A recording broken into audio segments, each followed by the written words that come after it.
Treasure Island. Chapter 5. I finally stopped running and saw that I was close to the bottom of one of the small hills. The air was fresher here and the trees were taller. Suddenly, from up the hill, something jumped behind a tree. I did not know if it was a man or an animal, but it looked big and dangerous. I decided to walk back towards the beach, but then I saw him again.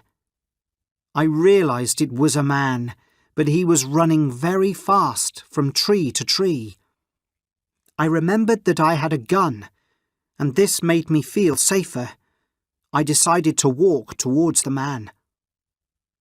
When he saw me walking towards him, to my surprise, he came out from behind the tree and knelt down in front of me.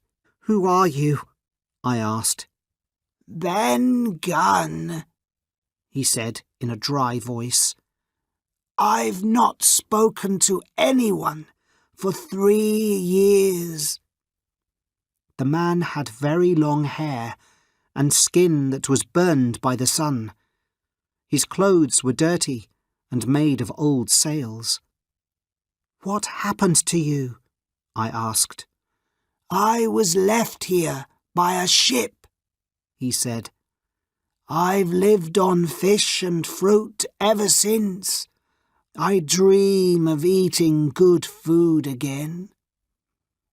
"If I can get back to my ship, I'll give you bread and cheese," I said. He began to look worried. "If you can get back to your ship? Why? What's to stop you?"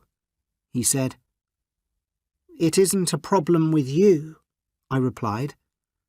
"I'm a good man," he told me. "I'm very rich too," he said in a quiet voice.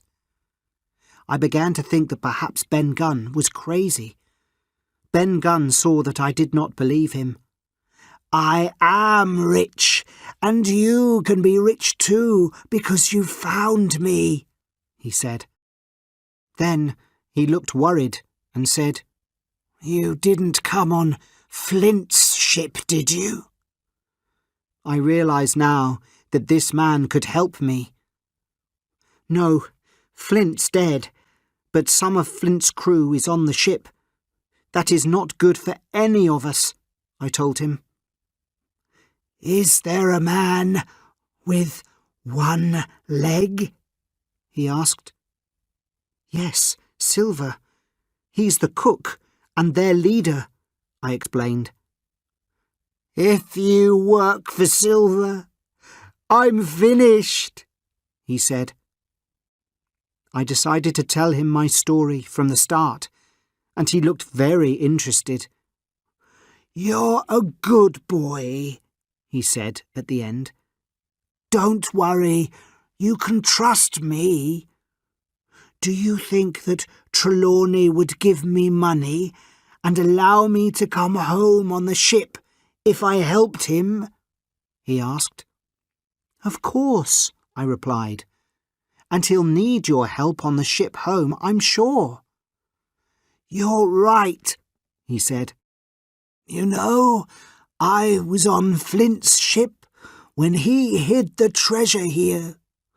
He was with 6 men, and they were on the island for about a week. We waited for them on a ship called the Walrus.